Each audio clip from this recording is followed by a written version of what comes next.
이제부터 시편 탐구 제2강 시편 3편을 함께 공부하도록 하겠습니다. 오늘은 그 첫 번째 시간이 되겠습니다. 우선 시편 3편의 내용적 구조를 살펴보겠습니다.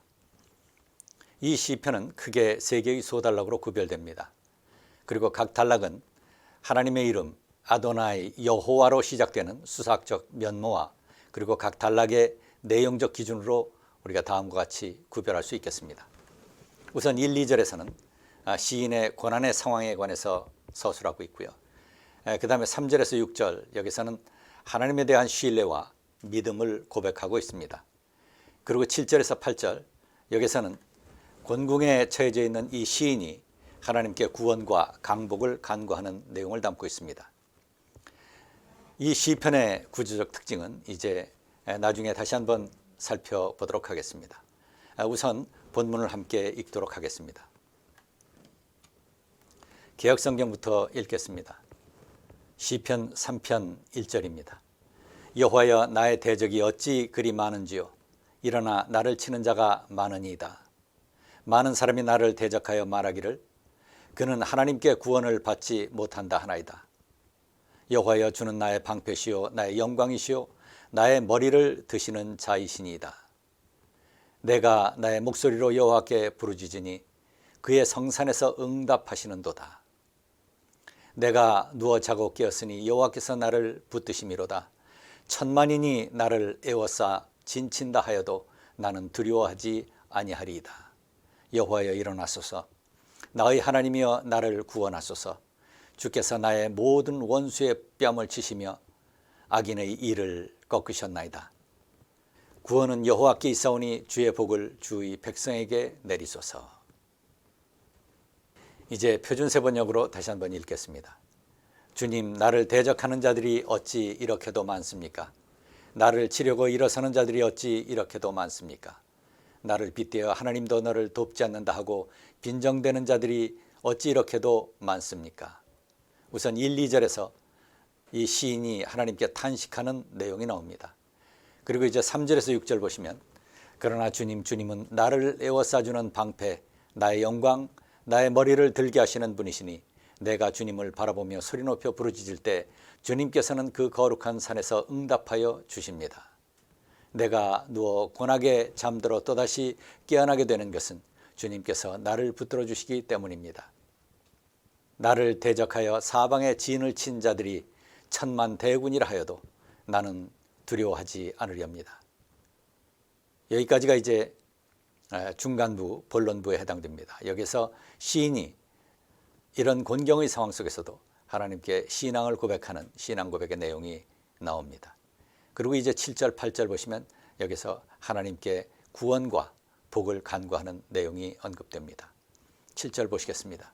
주님 일어나십시오. 나의 하나님 이 몸을 구원해 주십시오. 주님께서 내 원수들이 뺨을 치시고 악인들의 일을 부러뜨리셨습니다. 구원은 주님께만 있습니다. 주님의 백성에게 복을 내려 주십시오. 이렇게 되어 있습니다. 우선 시편 외적 요소들에 관해서 설명할 필요가 있겠습니다. 표제어와 셀라에 관해서 먼저 다루도록 하겠습니다.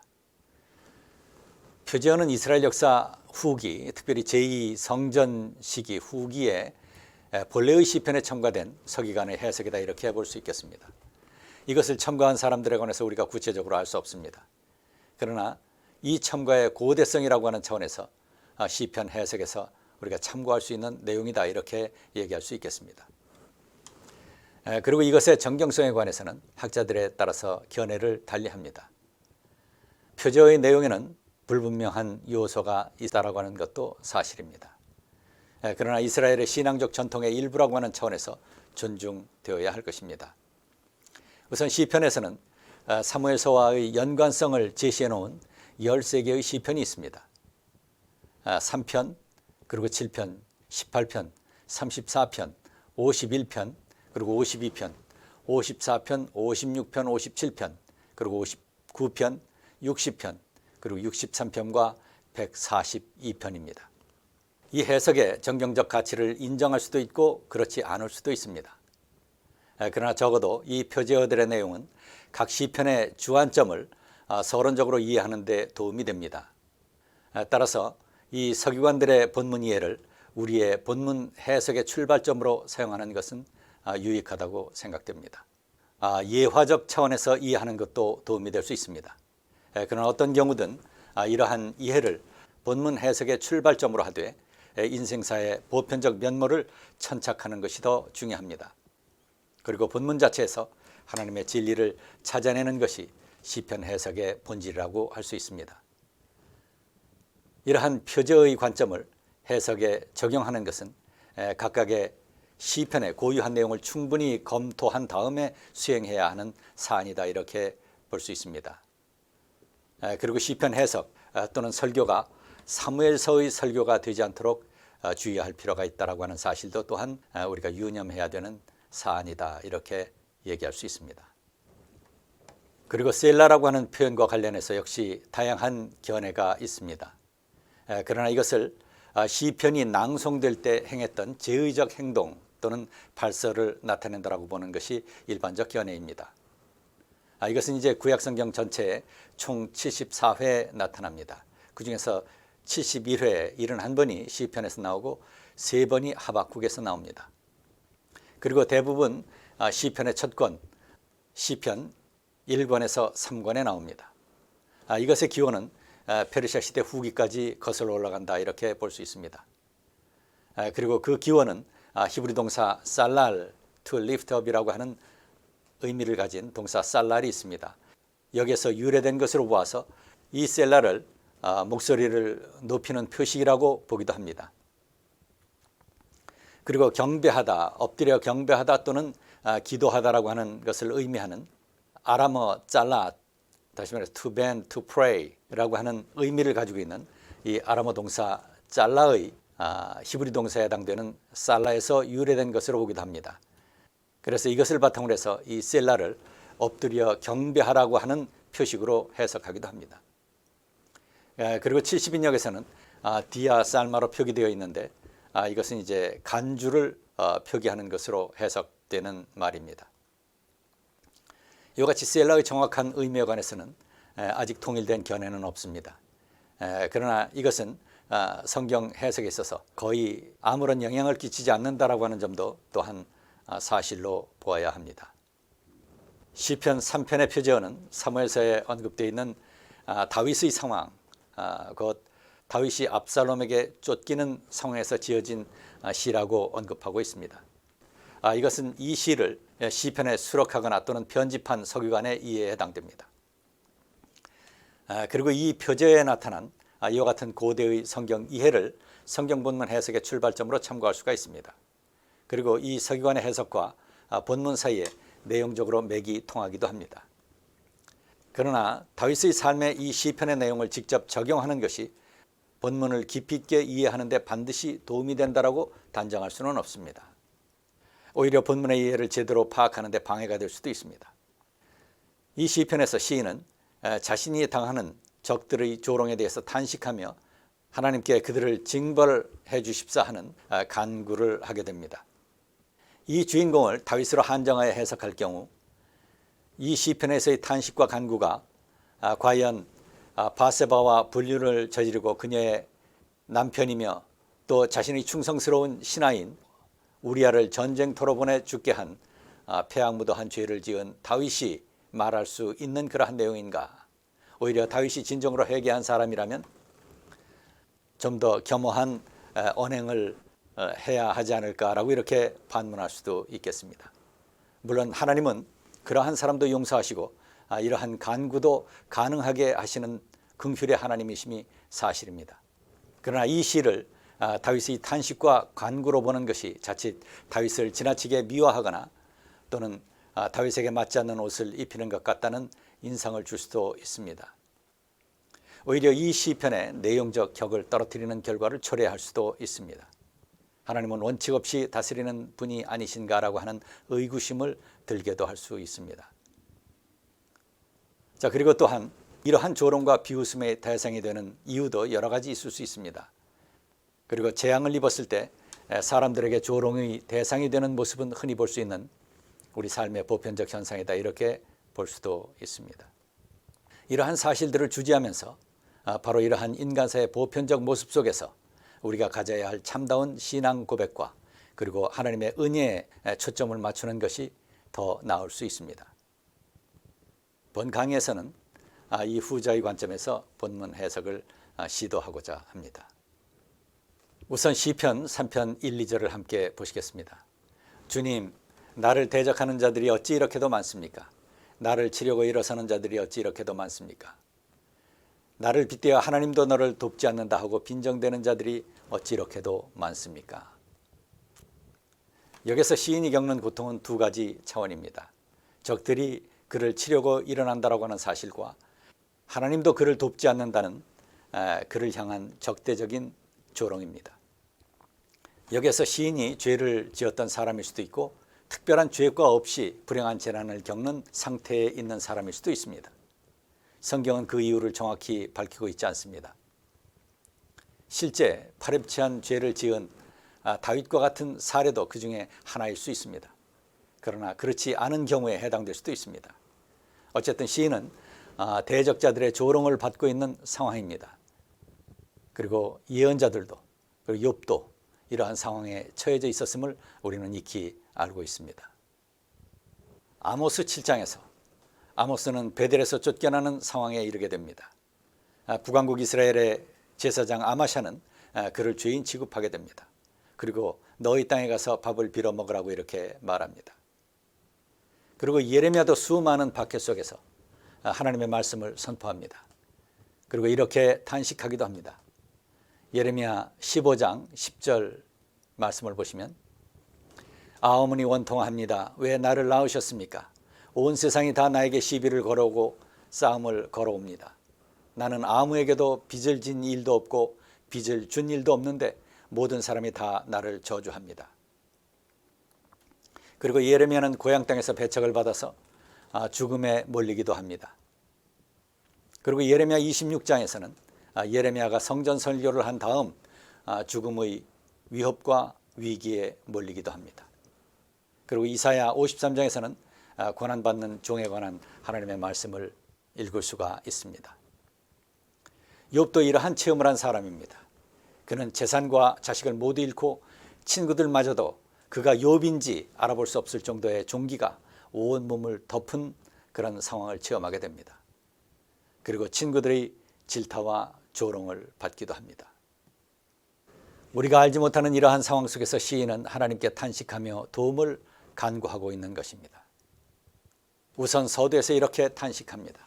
1, 2절을 다시 한번 보겠습니다. 주님, 나를 대적하는 자들이 어찌 이렇게도 많습니까? 나를 치려고 일어서는 자들이 어찌 이렇게도 많습니까? 나를 빗대어 하나님도 너를 돕지 않는다 하고 빈정대는 자들이 어찌 이렇게도 많습니까? 여기서의 핵심어로 대적자들, 짜라이, 카밈, 알라이 이러한 표현들이 언급되고 있습니다. 그리고 돕지 않는다라고 이렇게 번역된 히브리어 엔 예슈아타라고 하는 표현이 나오는데 여기서 예슈아타라고 하는 말은 구원하다라고 하는 의미를 가진 동사 야샤에서 파생된 명사입니다. 그리고 이제 이 서론부의 대칭구에 해당되는 결어부를 잠깐 보겠습니다. 7절과 8절을 보면 다음과 같습니다. 이제 이 결어부를 표준세 번역으로 읽습니다.